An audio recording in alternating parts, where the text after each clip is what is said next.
नमस्कार दोस्तों, स्वागत है आपका हमारे यूट्यूब चैनल में।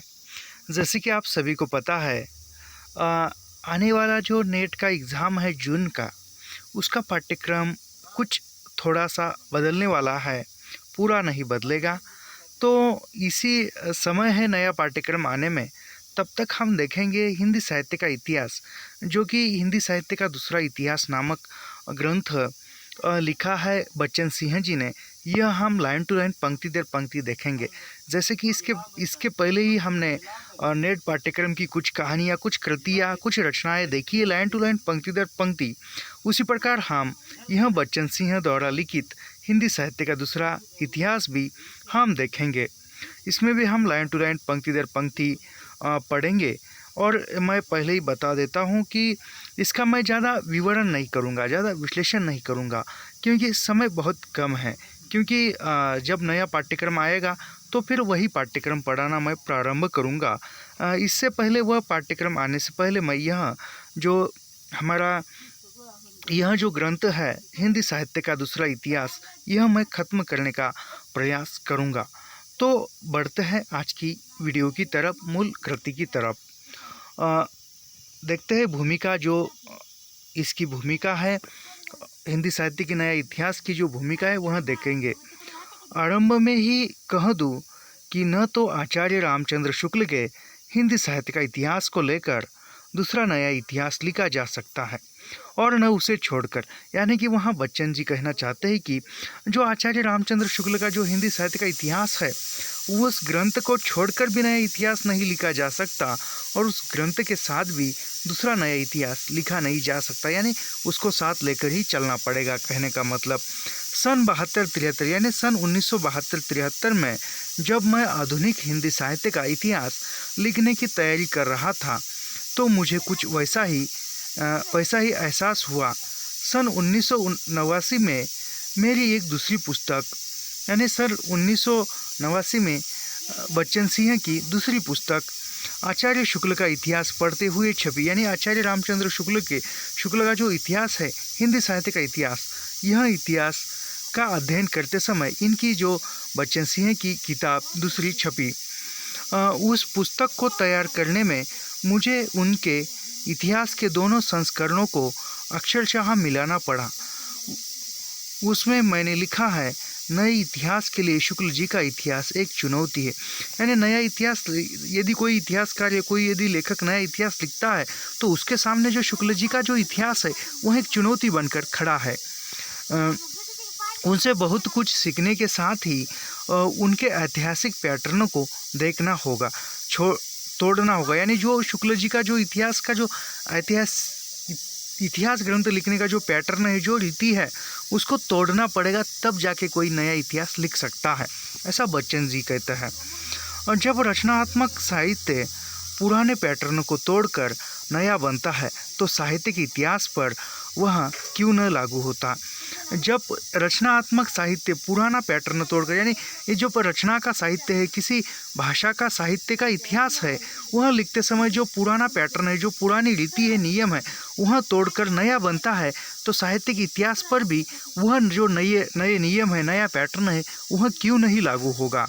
नए पैटर्न बनाना खतरे से खाली नहीं। यानी कुछ इतिहास रचने की जो नई रीति है या नए नियम है, वह बनाना और उसके नए नियमों के अनुसार इतिहास रचना या इतिहास लिखना, यह कोई एक खतरा मोल लेने के जैसा है, ऐसा बच्चन जी कहता है।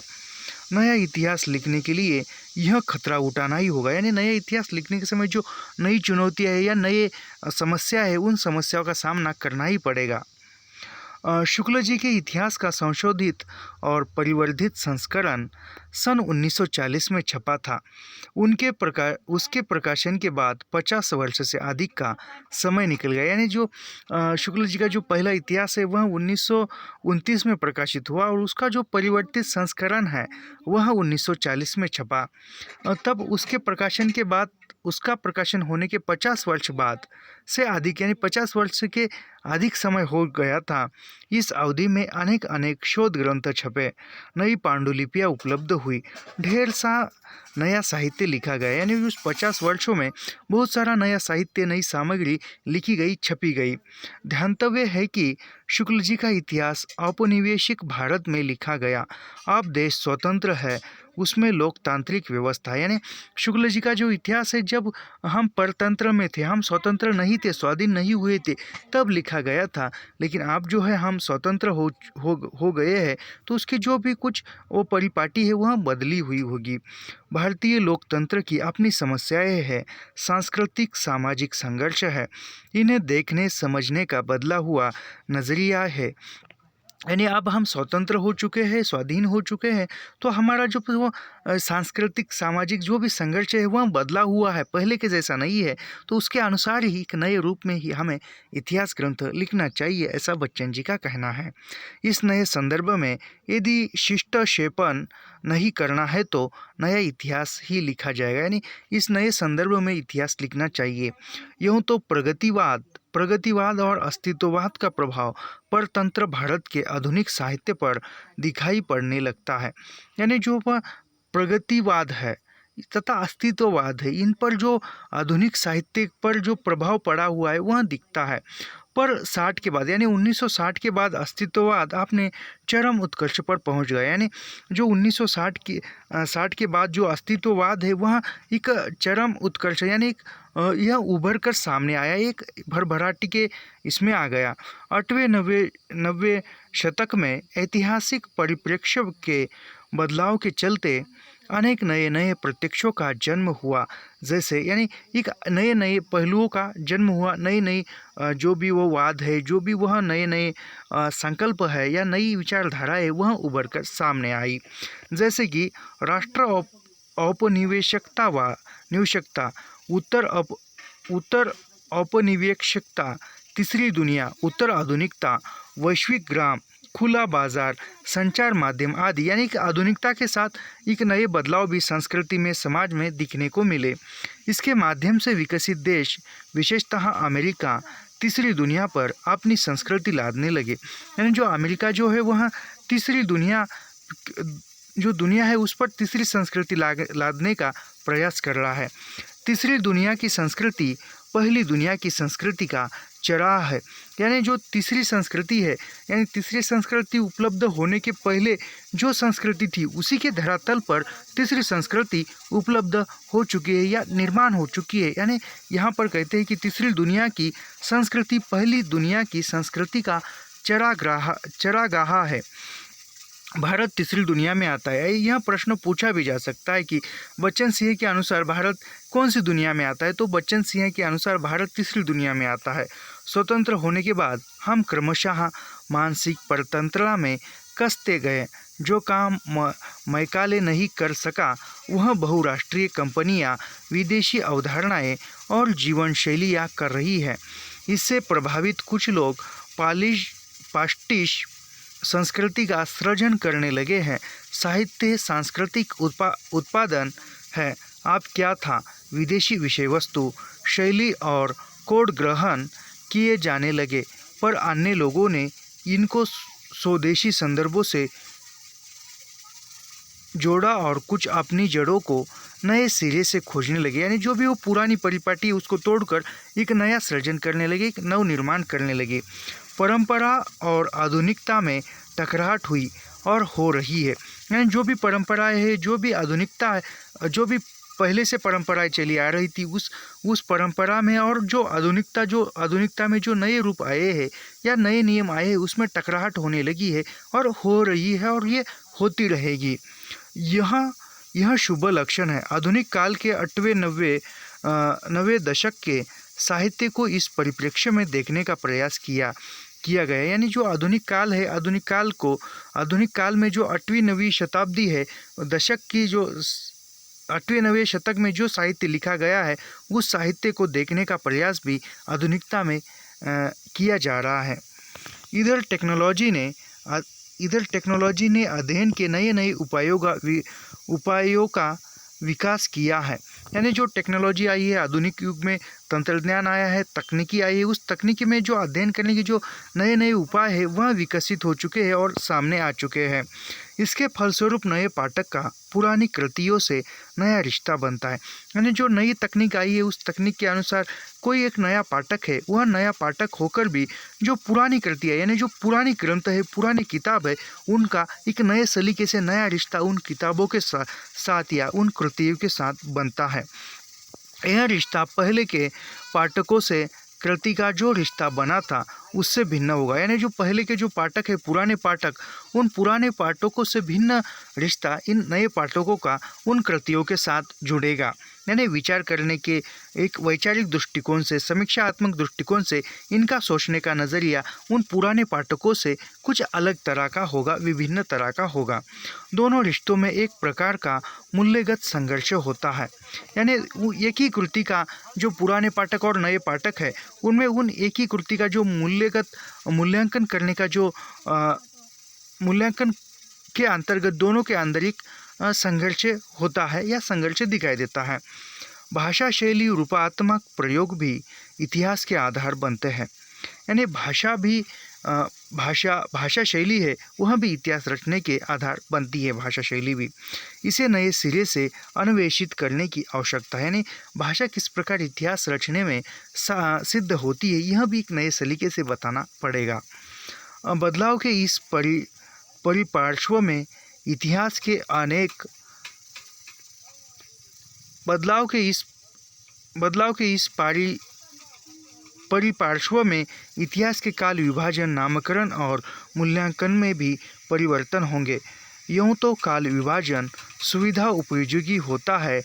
ट्रेवेलेन का कहना है कि तिथियों की तरह कालावधियाँ पीरियड्स तथ्य नहीं होते। यानी जो तिथियाँ जो है वह तिथियाँ बार बार आती है, उसी प्रकार वो जो कालक्रम है वह बार बार नहीं आता, ऐसा ट्रेवेलेंस का कहना है।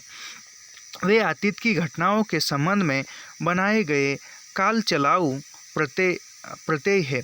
यानी जो भी वह तिथियाँ जो है वह अतीत में जो भी घटनाएं घटित हुई है उसके संबंध में या काम चलाओ या कुछ काम चलाने के लिए बनाए गए नियम हैं। इससे विवेचना में सुविधा होती है, किंतु ये कालावधियाँ ऐतिहासिक विचारों को प्रात भटका देती है। काल विभाजन की अधानता शुक्ल जी से फुटकल खाता खुलवाती, यानी जो शुक्ल जी से जो फुटकल है यानी एक ऊपरी तौर पर खाता खुलवाती है। वास्तविकता तो यह है कि एक ही कालावधि में अनेक प्रकार की साहित्यिक प्रवृत्तियाँ होती है। एक ही कालावधि में, एक ही काल में जितना भी साहित्य लिखा गया है उन सभी साहित्य की जो प्रवृत्तियाँ है, विशेषताएँ हैं, वह एक जैसी नहीं होती है, अलग अलग विभिन्न होती है।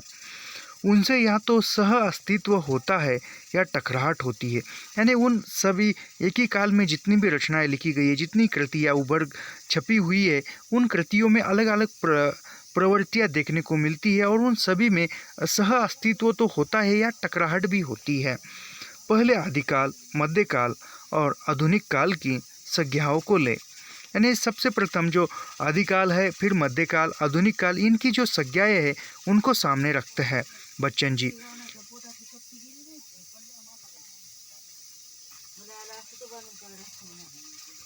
इस तरह का काल विभाजन अब पुराना पड़ गया है। यानी जो पहले आदिकाल, मध्यकाल, आधुनिक काल, इस प्रकार जो काल विभाजन करते हैं यह काल विभाजन अब पुराना पड़ गया है, ऐसा बच्चन जी कहते हैं। न तो यह साहित्य इतिहासकार को मान्य है और न इतिहासकार को। यानी जो पुराना जो कालक्रम की जो पद्धति थी वह आपके साहित्य इतिहासकार को मान्य है और ना ही इतिहासकार को। साहित्य इतिहास यानी जो साहित्य का जो इतिहास है उसको भी मान्य नहीं है और वो इतिहास लिखने वालों को भी वह कालक्रम मान्य नहीं है। इतिहास लेखक एक कालावधि को एक शीर्षक में बांध देता है। यानी एक इतिहास लेखक जो है वह कालावधि को एक शीर्षक के अंतर्गत या शीर्षक से बांध देता है। जैसे 600 से 321 ईसा पूर्व प्रजातंत्र एवं राजतंत्र। साहित्य के इतिहास में भी यह पद्धति अपनाई जा सकती है और अपनाई भी गई है। यानी साहित्य इतिहास में भी ऐसी पद्धतियाँ अपनाई जा सकती है। आदिकाल नाम भ्रामक है, इससे बाबा आदम के ज़माने का आभास होता है। यह कोटेशन पूछा भी गया है नेट जेआरएफ के पेपर में और सेट के बहुत सारे पेपर में पूछा गया है। आदिकाल नाम भ्रामक है, इससे बाबा आदम के ज़माने का आभास होता है। भाषा की दृष्टि से 1000 से 1400 का समय महत्वपूर्ण है। यानी भाषा के स्तर पर हम यदि विचार करते हैं तो 1000 से लेकर 1400 का जो भी समय है वह महत्वपूर्ण माना जाता है। महत्वपूर्ण इसलिए नहीं है कि इसमें विभिन्न जाति या भाषाएं निर्मित हुई, बल्कि इसलिए है कि उनमें अनजाने ही देशी भाषाएं अपनी जगह बनाने के लिए प्रयत्नशील थी।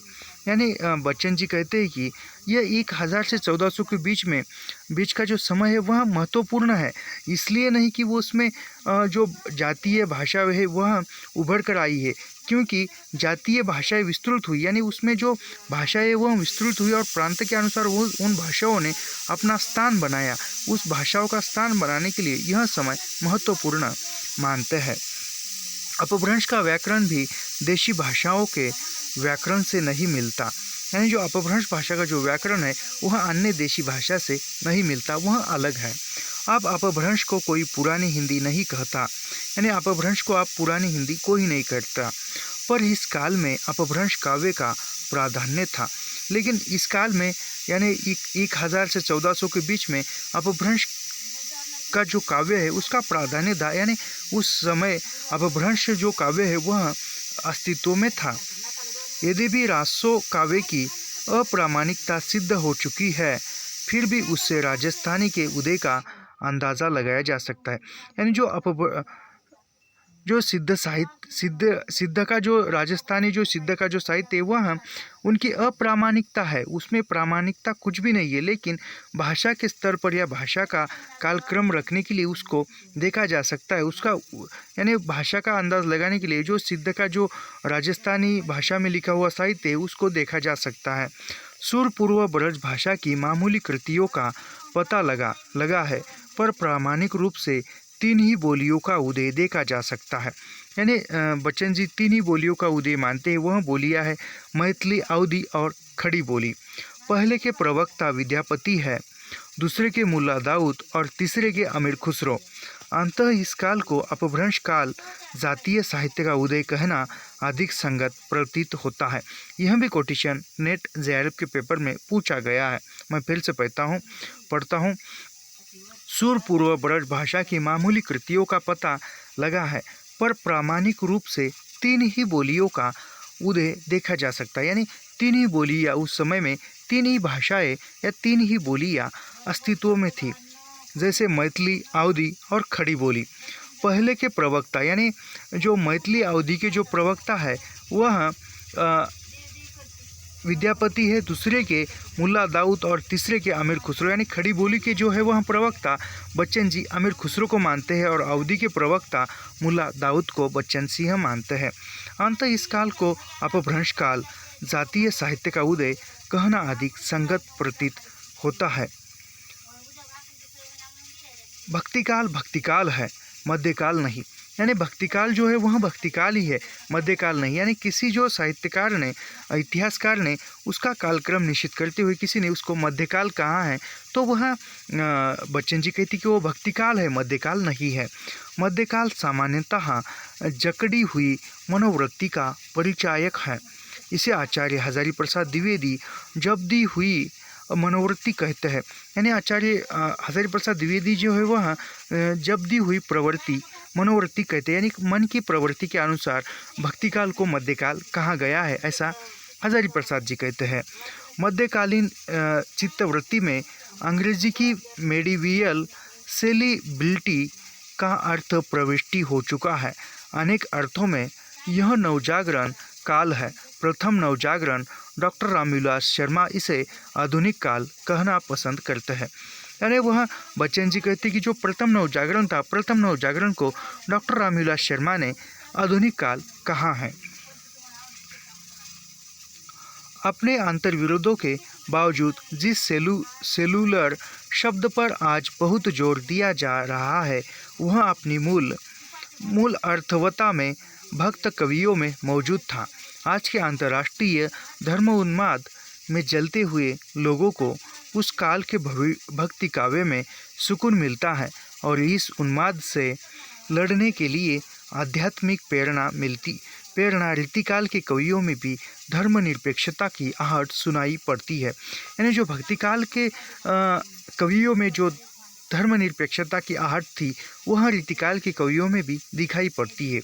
भारतवर्ष का इतिहास लिखने वाले कुछ लोगों ने 800 से 1200 को मध्यकाल ठहरा है। यानी जो भारतवर्ष का जो इतिहास लिखने वाले जो लेखक थे उन्होंने 800 से 1200 के बीच यानी 400 वर्ष का जो समय है उसको मध्यकाल ठहराया है। इस दृष्टि से भी भक्तिकाल मध्यकाल नहीं कहा जा सकता। यानी वहाँ बच्चन जी कहते हैं कि भक्तिकाल को मध्यकाल नहीं कहा जा सकता। रीतिकाल वस्तुशैली छंद रूप विधान में भक्तिकाल से भिन्न भूमिका पर खड़ा है। यानी रीतिकाल जो है वह वस्तु शैली या भाषा शैली में रूप विधान में भक्तिकाल जो है वह रीतिकाल से भिन्न दिखाई देता है। यह अपने आप में स्वतंत्र काल है। यानी भक्तिकाल और रीतिकाल जो है वह यह दोनों अलग है, एक नहीं है। वह अपने आप में स्वतंत्र है। भक्तिकाल में स्वतंत्र है और रीतिकाल में स्वतंत्र है। इसे उत्तर मध्यकाल कहना गणितीय भ्रम उत्पादन है। शुक्ल जी इसे 2 भागों में बांटते हैं। यानी शुक्ल जी जो है वह रीतिकाल को 2 भाग में बांटते हैं। उसमें रीति ग्रंथकार कवि और अन्य कवि। शुक्ल जी रीतिकाल को 2 भागों में बांटते हैं। उसके नामकरण में क्या है, रीति ग्रंथकार यानी जिन्होंने जो काव्य रचना की जो रीति परंपरा निर्माण की है, रीति के अनुसार जो ग्रंथ लिखते हैं उन रीति ग्रंथकार कवि एक नाम करते हैं और दूसरा एक अन्य कवि एक गोल शब्द है। इस कोटि में अर्थ की दृष्टि से हल्के कवि आएंगे। यानी बच्चन जी कहते कि इस जो अन्य कवि जो है, अन्य कवियों में जो हल्के कवि यानी जो जिसमें जो स्वच्छंदवादी कवि है या एक जो भी नियम थे लिखने के उनको तोड़कर या लांघ कर लिखने का प्रयास करते हैं, ऐसे कवि। घन आनंद को शुक्ल जी रीतिकाल के सर्वोत्कृष्ट कवियों में मानते हैं। यानी जो शुक्ल जी जो है वह घनानंद को रीतिकाल के सर्वोत्कृष्ट यानी सर्वोत्तम कवियों में मानते हैं। फिर उन्हें अन्य कवियों की बिरादरी में क्यों बिठाया जाता है। यानी शुक्ल जी कहते हैं कि घनानंद जो है वह रीतिकाल का सबसे एक प्रसिद्ध कवि है, तो उसको एक अन्य कवियों के बिरादरी में या अन्य कवियों के शीर्षक के अंतर्गत क्यों रखा जाता है। रीतिकाल ग्रंथ में जो रीति ग्रंथकार के जो कवि है इसमें क्यों नहीं रखा जाता। बच्चन जी यहाँ प्रश्न उपस्थित करते हैं। यहाँ पर उनकी इतिहास दृष्टि में खोट दिखाई पड़ती है। यानी यहाँ बच्चन जी कहते हैं कि शुक्ल की जो इतिहास दृष्टि है उसमें खोट दिखाई देती है। यानी वह घनानंद को रीतिकाल के प्रसिद्ध कवि मानते हैं शुक्ल जी और फिर उन्हीं को एक अन्य कवियों की पंक्तियों में रखते हैं। तो वह इसका बच्चन सिंह के अनुसार कहने का मतलब यह है कि जो शुक्ल जी यहाँ जो है एक खोट यानी वह एक जो सत्यता है वह छुपाने का प्रयास करते हैं। प्रवृत्ति की दृष्टि से वे एक को रीतिबद्ध और दूसरे को रीतिमुक्त कहते हैं। इसके आधार पर रीतिबद्ध रीतिसिद्ध आदि अवैज्ञानिक अविभाजन होते रहे। वास्तविकता तो यह है कि रीति निर्मुक्त कोई नहीं है। रीतिकाल नाम इसी को लेकर सार्थक होता है। रीति मुक्त होकर कोई रीतिकालीन कैसे होगा। यानी रीति मुक्त होकर भी कोई रीतिकालीन कैसे होगा। जो रीति मुक्त है वह रीति मुक्त के में ही रखा जाएगा, ऐसा बच्चन जी का कहना है। रीतिबद्ध और रीति मुक्त को मैंने उलट दिया है। यानी बच्चन जी ने जो रीतिबद्ध है या रीति मुक्त है इनको बच्चन जी ने बदल दिया है। वो आप इस प्रकार रीतिबद्ध को बद्ध रीति और रीति मुक्त को मुक्त रीति कहा है। यानी बच्चन जी कहते हैं कि रीति मुक्त को उन्होंने बद्ध रीति कहा है। यानी एक नियमों के अंतर्गत बंद कड़ी में रखा गया है और जो मुक्त रीति मुक्त है उसको रीति मुक्त कहा है। घनानंद ठाकुर बोधा आदि रीति से सर्वथा मुक्त नहीं है। उनमें रीति तत्व है पर उसकी बद्धता नहीं है। यानी वह बच्चन सिंह कहते हैं कि जो वह घनानंद है ठाकुर है, बोधा है, वह जो है वह रीति से सर्वथा मुक्त नहीं, यानी वह रीति से मुक्त नहीं है। उनके भी काव्य में कहीं ना कहीं जो रीति के जो तत्व है, काव्य लिखने के जो तत्व नियम है, वह कहीं ना कहीं दिखते हैं या परिलक्षित होते हैं, दिखाई देते हैं, पर उनकी बद्धता नहीं है। इस नाम से निरंतर्य भी बना रहता है और उसका बदलाव भी रीति से मुक्त होने के लिए जिसने जितना अधिक संघर्ष किया है, उसकी संवेदना उतनी ही घनीभूत हो पाई है। इस काल में हिंदी शैली की उर्दू कविताएं लिखी जा रही थी, जिसकी भाषा खड़ी बोली और आत्मसेलुलर है। उन्हें भी इस इतिहास में स्थान दिया गया है। यानी इस आधुनिक काल कालवाचक होने के साथ ही प्रवृत्तिवाचक भी है। आधुनिक काल की प्रक्रिया का आरंभ 1857 से होता है। यानी आधुनिक काल का जो प्रारंभ है वह बच्चन सिंह 1857 से मानते हैं। 1857 से 1920 तक का समय नवजागरण युग है। यानी हिंदी साहित्य में 1857 से 1920 का जो समय है वह समय हिंदी में नवजागरण युग का समय है। इस काल के गत्यात्मक परिवर्तनों को देखते हुए छोटे छोटे युगों की कल्पना की गई है। यानी यह जो कालक्रम है इसको सामने रखकर छोटे छोटे युग जैसे छायावाद, नवजागरण, ऐसे एक छोटे छोटे युगों की कल्पना की गई है। जैसे स्वच्छंदतावाद युग, उत्तर स्वच्छंदतावाद युग। काल एक अखंड प्रवाह होता है और युग कालखंडों की पहचान। यानी काल जो है वह एक अखंड प्रवाह है, वह चलता रहता है, और वह युग जो है वह युग उस कालखंडों की पहचान होता है। यानी उस काल की वह एक प्रवाहित होने वाला जो काल है, कालखंड है, उसकी युग वह उस खंड की यानी एक विशिष्ट काल की पहचान यानी युग होता है। इस काल में छायावाद युग अपनी अर्थवत्ता खो चुका है। सन 1975 के अपने एक लेख में मैंने इसे स्वच्छंदतावाद युग कहा था। यानी बच्चन सिंह ने 1975 में एक लेख लिखा था, उसमें छायावाद को उन्होंने स्वच्छंदतावाद युग कहा था। धीरे धीरे स्वच्छंदतावाद छायावाद को निराकृत करता गया है। छायावाद के अंतर्गत केवल काव्य लिया जाता है। यानी छायावाद के जो अंतर्गत है केवल काव्य को स्थान दिया जाता है, यानी वहाँ कोई गद्य नहीं था। गद्य उनमें अंतर्मुक्त नहीं हो पाता। एक कालावधि में एक ही मूल प्रवृत्ति होती है। यानी एक कालावधि में एक ही मूल प्रवृत्ति होती है। स्वच्छंदतावाद शब्द दोनों को अपनी वृत्ति में समेट लेता है। तत्कालीन राष्ट्रीय आंदोलन भी स्वच्छंदतावादी था। यह नाम राष्ट्रीय संदर्भों में प्रासंगिक हो उठता है। उत्तर स्वच्छंदतावाद की विशेषताओं को नए नए प्रत्ययों के संदर्भ में देखने का प्रयास किया गया है। साहित्य के इतिहास को साहित्यिक बनाए रखना इतिहासकार का केंद्रीय धर्म है। यानी किसी साहित्य का इतिहास लिखा जा रहा है और वह साहित्य का इतिहास जो लेखक लिख रहा है उसको साहित्य का इतिहास ही बना रखना यह केंद्रीय धर्म है। नहीं तो साहित्य का इतिहास लिख रहे हैं और लिखते लिखते वह किसी अन्य विषय का इतिहास ग्रंथ बन जाता है, तो उसको एक साहित्य को केंद्र में रखकर ही वह इतिहास ग्रंथ लिखना चाहिए, साहित्य का इतिहास लिखना चाहिए। इसके लिए शुक्ल जी से सीखा जा सकता है। यानी शुक्ल जी ने साहित्य को सामने रखकर ही या साहित्य को केंद्र बनाकर ही हिंदी साहित्य का इतिहास लिखा है। यह शुक्ल जी से सीखा जा सकता है, किंतु यह सीखना भी अलग किस्म का होगा। पूर्ववर्ती साहित्य तो वही रहता है, पर उसे पढ़ने की दृष्टि बदल जाती है।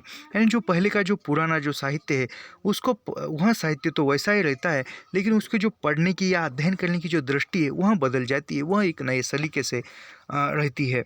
भक्ति काल को शुक्ल जी ने एक ढंग से पढ़ा और द्विवेदी जी ने दूसरे ढंग से।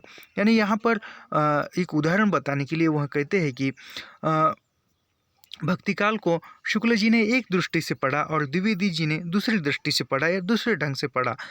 आज के परिवेश में जो अंतर्राष्ट्रीय हलचलों से जुड़ गया है, नए सिरे से पढ़ने की ज़रूरत है।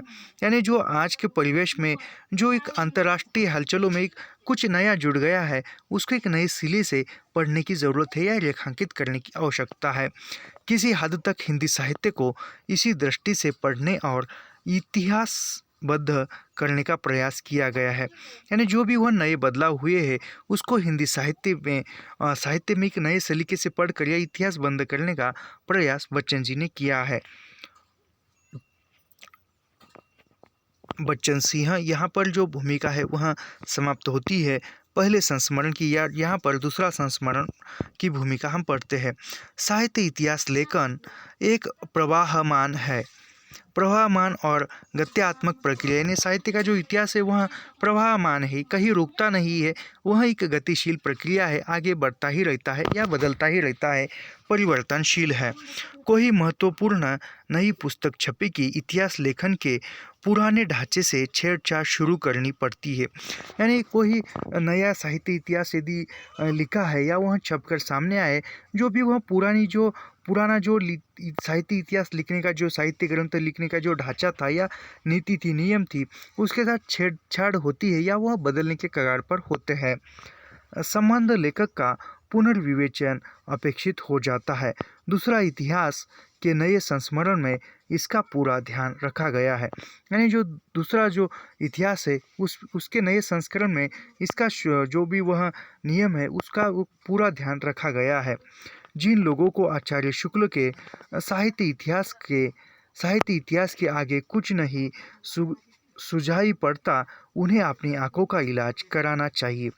यानी वह बच्चन सिंह जी कहते हैं कि जो पाठक वर्ग कहते हैं कि हिंदी साहित्य का इतिहास जो आचार्य शुक्ल का है, उसके बाद हिंदी साहित्य का इतिहास क्या लिखे, या हिंदी साहित्य के इतिहास शुक्ल जी के इतिहास को छोड़कर क्या अध्ययन करे या इसके आगे क्या लिखे, ऐसा जिन पाठकों को लगता है उनके लिए बच्चन जी कहते हैं कि वह अपने आँखों का इलाज करके देखिए और वह आगे कुछ नए इतिहास से अंधश्रद्धा और यथास्थित्ववाद को चोट पहुंचती है। यानी जो नया इतिहास जो है, नए इतिहास में जो अंधविश्वास है और वह स्थितिवाद है, उसको चोट पहुंचती है। यानी जो नया इतिहास है, जो कुछ नया इतिहास यदि सामने आता है तो जो कुछ उसके जो नए परिपाटी है, नए नियम है, जो नई संस्कृति है या कुछ और नए नियम या नया बहुत कुछ सीखने को मिलता है। यानी उसके अंतर्गत जो भी अंधविश्वास है, उसके अंधविश्वास की तरफ देखने का नज़रिया बदलता है। जाने अनजाने वर्ग वर्ण चेतना को धक्का लगता है। नया या दूसरा इतिहास इसी की कोख से पैदा होता है।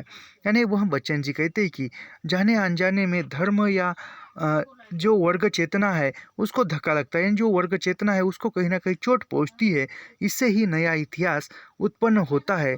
वर्ग वर्ण चेतना को धक्का लगता है, इसी से नया इतिहास का निर्माण होता है, बच्चन सिंह कहते हैं।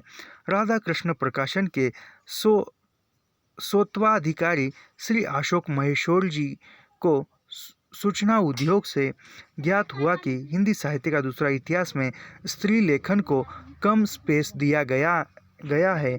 महेश्वरी ने इस ओर मेरा ध्यान आकृष्ट किया। यानी यह भी पूछा जा सकता है कि आगे चलकर एनटी आजकल काफ़ी सूक्ष्मता के साथ प्रश्न पूछ रहा है, तो बच्चन सिंह को स्त्री लेखन के लिए ज़्यादा पेश देने का सुझाव किसने दिया था? तो उनका नाम है राधा कृष्ण प्रकाशन के जो स्वत्वाधिकारी थे अशोक महेश्वर जी ने स्त्री लेखन के लिए कम पेश या कम जगह कुछ कम महत्व दिया, ऐसा ही कह सकते या कम जगह दी थी, ऐसा उन्होंने कहा था। तो वह उनके अनुसार उनकी बात उन्होंने सुझाव दिया और बच्चन सिंह ने हिंदी साहित्य का दूसरा इतिहास लिखते समय स्त्री लेखन को कम पेश दिया गया है। महेश्वर जी की बात को ध्यान करते हुए इस ग्रंथ में जो स्त्री लेखन है उसको ज़्यादा पेश दिया है या ज़्यादा महत्व दिया है। इस संस्मरण में स्त्री कथा लेखन का स्त्रीवादी सोच के तहत विस्तृत विवेचन हुआ है। प्रथम संस्करण में कुछ महत्वपूर्ण नाम क्यों छूट गए, मुझे स्वयं आश्चर्य है। उन नामों को इस संस्मरण में शामिल कर लिया गया है। यानी बच्चन सिंह जी कहते हैं कि जो पुराना जो संस्मरण था, उस संस्मरण में कुछ महत्वपूर्ण नाम छूट गए थे, लेकिन बच्चन सिंह ने इस नए संस्मरण में उसको रेखांकित किया है, चित्रित किया है। यह जो है यह कहाँ से प्रकाशित हुआ था? निराला निवेश रथ यात्रा, महमूदगंज, वाराणसी 10 दीपावली 19/10/1998।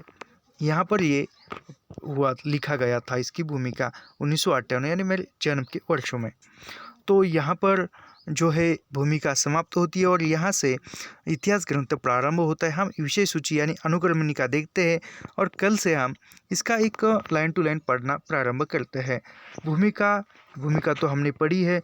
दूसरा संस्मरण है अपभ्रंश काल में इन्होंने हिंदी भाषा, जाति और साहित्य, अपभ्रंश काव्य और हिंदी की रचनाएं रखी है।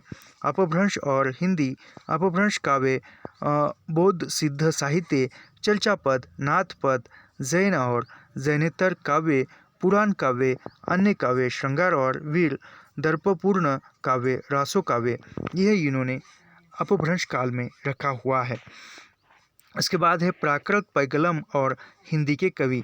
इसके अंतर्गत हिंदी के जातीय कवि, गद्य अपभ्रंश का रिक्त यहाँ पर ऐसा उन्होंने किया है। तो आज की वीडियो में यहाँ पर ही रुकते हैं और कल से हम 50 मिनट के ऊपर वीडियो बनाएंगे।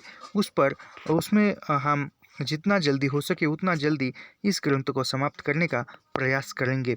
तो ऐसे ही लाइन टू लाइन, पंक्ति दर पंक्ति अध्ययन करने के लिए हमारे चैनल को सब्सक्राइब कीजिए, लाइक कीजिए और शेयर करना मत भूलिए। मिलते हैं अगले वीडियो में। धन्यवाद।